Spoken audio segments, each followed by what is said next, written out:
Bro, I can't even do nothing for you. You just knocked the grill off. Man, it's over. We just wanted the cash, Hold bro. on. My cash, Hold on. bro. Okay, I will. My cash, I'm not doing nothing. Come on. Damn. Cash is right now. Relax. Bro. I can't even have time to do anything. Good. This aftermarket bullshit. This whole watch didn't exist. This watch was made custom by some jeweler for this guy, not by AP. What really happens when that $400,000 watch sitting on your wrist turns out to be fake? Imagine realizing the jeweler you trusted may have been playing you all along. Some rappers walk around fully iced out, posting on Instagram, flexing for the world, believing everything is real, only to have someone expose the truth, and suddenly, that image they spent years building? Completely shattered. But here's the twist: how do different artists react when the truth hits? Do they stay quiet, embarrassed, hoping no one notices? Or do they confront it head-on, demanding answers, making sure everyone knows they won't be played?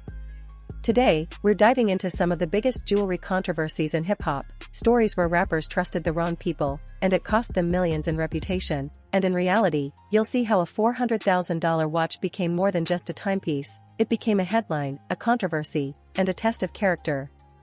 We start with Lil Baby, and trust me, this is one of the wildest jewelry stories you'll hear. Picture this: the Met Gala, fashion's biggest night, and an alleged fake watch valued at nearly $500,000. You might be thinking, how does something like that even happen? Who checks a $400,000 watch before stepping on the red carpet, and why would a superstar risk it all on trust alone? Lil Baby, out of Atlanta, is known for taking his jewelry seriously: chains, watches, rings, every detail on point. He's one of the hottest artists in the game, and his image? Everything. So when Coach's creative director Stuart Bevers personally invited him to the 2021 Met Gala, he wanted to arrive looking untouchable. But he didn't just settle for any watch. He reached out to his trusted jeweler, Raphael and Company, asking for something truly exclusive for the night. They came back with a Patek Philippe Nautilus Reference 5711/1P, the 40th anniversary edition, one of the rarest watches in the world. Price tag? $400,000. Did Baby hesitate? Nope, he trusted them. After all, this was someone he'd worked with before. Why doubt them now? Fast forward to the Met Gala. Lil Baby shows up, black suit crisp, brooches gleaming, watch shining, and he's so proud of this piece, he posts it on Instagram with the price tag for the whole world to see. But here's the big question: did the watch live up to the hype, or was this moment about to turn into a public nightmare? Stay tuned, because what happened next absolutely shook the hip-hop world. And that's exactly when everything started to unravel. There's an Instagram page called Fake Watchbuster dedicated to exposing counterfeit watches on celebrities. The moment they spotted Lil Baby's Patek from his Instagram photos, they immediately noticed multiple red flags, wrong hand shapes, mismatched fonts on the date window, an inaccurate steel case and bracelet. Even the Swiss-made marking was off. Once Fake Watchbuster posted their breakdown, the internet exploded. Millions of views, thousands of comments, people questioning, did Lil Baby really wear a fake $400,000 watch to the Met Gala? How could this happen on the world's biggest fashion stage? And was the price he paid even close to the real retail value? The authentic Patek originally retailed around $113,400 with only 700 pieces ever made, meaning the numbers didn't add up. But here's the twist: Lil Baby didn't lose his cool. He stayed composed, tagging Patek Philippe on Instagram, asking to be added to their official waitlist, hinting that aftermarket jewelers might mislead him. Calm, calculated, controlled, yet you could feel the frustration behind it. Raphael and Company quickly issued an apology, admitting they failed to verify the dealer, refunding Lil Baby the full $400,000, and even giving him 4 customized out rings for free, while stressing no intentional wrongdoing was involved. On the surface, it looked like an honest mistake, financially corrected, but the public had already seen it. Lil Baby's questionable Patek at the Met Gala was now a permanent headline, a moment the internet wouldn't forget. Then there's Soulja Boy, and his story takes a very different turn. This is someone repeatedly called out for fake jewelry over the years, and patterns don't lie. Early success with Crank that gave him fame, but financial struggles including IRS issues and business setbacks led him to take shortcuts, trying to maintain that high roller image online. Fake Watchbuster made Soulja Boy a recurring topic, pointing out watches all showing the same time, 10:25, a classic sign of replicas. One of the most viral incidents happened in August 2021, when at World Tour 2 shared footage of Soulja buying jewelry at a small Atlanta mall kiosk, not a luxury boutique, and allegedly being told the pieces weren't authentic on camera. Soulja reacted by reporting the video, but copies had already gone viral, eventually confronting at World Tour 2 on Instagram Live, claiming his jewelry was real. But the conversation escalated, with threats allegedly made, leaving fans asking, how much of Soulja Boy's collection is actually real, and what lengths will artists go to maintain the image of wealth? So the big question is, why do some artists handle being exposed calmly like Lil Baby, while others like Soulja Boy get dragged into full-blown drama? And what does this say about the high-stakes world of celebrity jewelry? Now fast forward to 2024, when Complex magazine released an article titled 10 Times Celebrities Got Caught Wearing Fakes, and once again, Soulja Boy found himself on that list. He quickly responded on Instagram, denying everything and pushing back hard, saying he has never purchased anything fake in his life, pointing to the outfit in the photo as proof, mentioning a $10,000 Gucci bandana and a $40,000 Superman chain, claiming that alone added up to $50,000, then calling out Complex directly, and even suggesting bias in how the list was put together.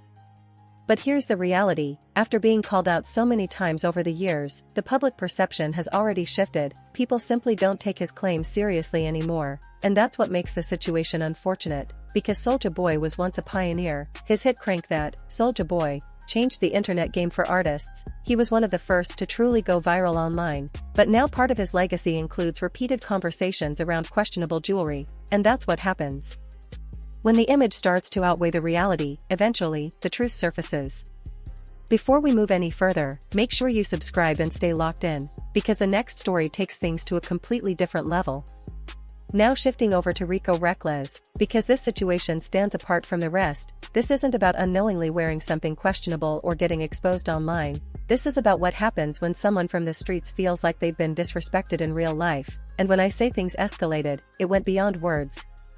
Rico Recklezz from Chicago's South Side has a reputation for being very direct, not the type to overlook situations like this, so when he decided to invest in custom grills, he initially planned to go to Johnny Dang, widely recognized as one of the top names in the industry, known for crafting pieces for artists like Paul Wall, Travis Scott, and Migos. His reputation alone represents quality and credibility.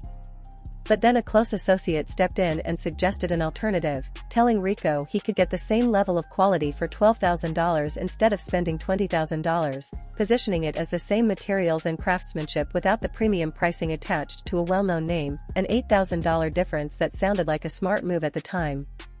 Rico considered it and decided to move forward with the recommendation, choosing the lower-cost option instead of going directly to Johnny Dang. He connected with the jeweler, paid the deposit, provided the specifications, and was given a timeline for delivery. Everything seemed like a calculated decision. But once the deadline passed, there was no product delivered. When Rico followed up, he was given delays and excuses, issues with materials, requests for more time, and what was supposed to take days turned into weeks. Frustration started building because he had already paid $12,000 and wasn't seeing results. During that time, Rico started asking questions and looking deeper into who he was dealing with, and that's when new information surfaced. According to what he learned, this jeweler had prior connections to Johnny Dang and was allegedly involved in taking designs and resources before starting his own operation, undercutting prices to attract clients. From Rico's perspective, this wasn't just bad business, it was a violation of principles. Coming from his background, dealing with someone tied to that kind of situation didn't sit right, and on top of that, the delays only made it worse. It felt like disrespect on multiple levels. So instead of letting it slide, Rico decided to confront the situation directly. He went to the jeweler's location, and the situation turned physical. The incident gained attention quickly as clips circulated online, and Rico later spoke about it in interviews, making it clear he doesn't tolerate losing money or dealing with people he believes are moving dishonestly.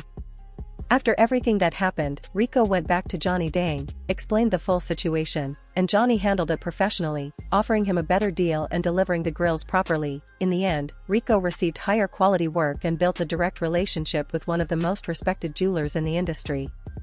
The takeaway from that situation is clear: trying to cut corners can cost more in the long run. The $8,000 he thought he was saving turned into a $12,000 loss, plus added stress and conflict. And he still had to pay again to get the work done correctly. If he had gone directly to Johnny Dang from the start, the entire situation could have been avoided. But one thing about Rico, he addressed it head-on and made sure others were aware. Now when it comes to Rick Ross, the situation takes another unexpected turn, because this time it involves one of the rarest watches in the world and a public call-out that reached millions. Rick Ross has always built his image around luxury, from Maybach music to high-end real estate, exotic cars, and elite jewelry collections. In January 2024, Robb Report featured his watch collection, a platform known for covering high-net-worth individuals, which added credibility to his presentation. During that feature, Ross showcased multiple pieces, and when he introduced one particular watch, he described it as an Audemars Piguet Royal Oak self-winding emerald, covered in 816 baguette-cut emeralds, referring to it as the green pepper and estimating its value at $3.25 million. The clip quickly gained traction online, reinforcing his image. But then Nico Leonard, a well-known watch expert and content creator, came across the video, and given his deep knowledge of luxury timepieces, he immediately noticed details that didn't align, and that's where things started to shift again. Then things got wild when Nico Leonard dropped a video calling out Rick Ross, questioning the authenticity of the green Audemars Piguet Ross was flaunting. Nico claimed the watch didn't match any verified piece in existence, pointing out that only one version is publicly known at $41 million, with another variant around $37 million, raising the question, could Ross really be wearing a $3.25 million watch, or was this a major flex gone wrong? Nico even got a verified owner to share a photo of the real emerald Audemars Piguet, and the side-by-side comparison was brutal. The stone settings didn't match, the proportions were off, craftsmanship below the expected standard, leaving fans asking, how could someone with Ross experience showcase a piece that didn't measure up? Instead of addressing the technical claims, Ross deflected, attacking Nico personally on Instagram, talking about his appearance, credibility, anything but the watch itself. He provided no proof of purchase, no documentation, leaving the internet buzzing and speculation running wild. Experts jumped in, explaining that authentic emerald Audemars Piguet watches take years to craft with ultra-rare stones, suggesting that while the base watch might be real, the emeralds could have been modified, sparking even more debate. And this wasn't his first run-in with fake luxury claims. Back in 2009 he appeared on XXL magazine with Louis Vuitton millionaire sunglasses that were later confirmed fake, showing a recurring pattern. Then there's Boosie Badass, also known as Lil Baby, who flips the script completely. He openly admits to wearing fake jewelry intentionally, and here's why: it's strategic, not careless. Coming from Baton Rouge and surviving legal battles and health crises, Boosie learned to prioritize safety over constant display. He explained that while he owns real high-value pieces, he reserves them for videos, shows, and major events, but in everyday life, he opts for high-quality alternatives. The logic is simple: why risk wearing a $100,000 chain in a normal setting? If it's stolen or damaged, the loss would be huge. By choosing lookalikes for daily life, he maintains the image without risking massive financial loss or personal safety. It's smart, calculated, and raises a bigger question: are rappers showing off wealth, or are they showing off a carefully curated illusion? Which artists are playing it safe, and which are gambling their reputation? Here's where Boosie Badass cracked the code: look wealthy without risking it. He learned to maintain the image strategically, and he's not alone. Artists like Ugly God openly said, "I just buy good fake gold, no pretenses, just the look." Big Sean admitted early in his career he rocked a super fake gold herringbone chain and loved it. The difference? These artists wear fakes intentionally. It's smart, calculated, financial sense. They're not being duped. Whereas Soulja Boy got scammed and tried to cover it up. That's the line between strategy and mistake. Experts say roughly 70% of rappers wear some form of fake or low-quality jewelry, 7 out of 10, because staying iced out 24/7 with real pieces is almost impossible financially. The industry knows this and exploits it, selling $20 pieces for $20,000, plating cheap metals, using diamond dust, scamming celebrities who just want the look. So what's the takeaway? The jewelry game in hip-hop is a massive hustle. From jewelers selling fakes, to rappers flexing beyond their means, to the culture that pressures everyone to shine, it's a delicate house of cards. Look at the cases: Lil Baby scammed for $400,000 but refunded, Soulja Boy exposed for over a decade shopping mall kiosks, Rick Ross flaunting a $3 million watch and dodging authenticity questions, and Boosie openly wearing fakes to stay safe while saving the real pieces for what matters. The lesson: if you're a rising rapper, be smart, don't blindly trust every jeweler, get appraisals, certificates, and take a page from Boosie. Why risk $500,000 just to grab groceries? Save it for the stage, for the big moments. At the end of the day, jewelry doesn't define you, your music does, your grind does, your legacy does. So ask yourself, are you being played, or are you playing the game?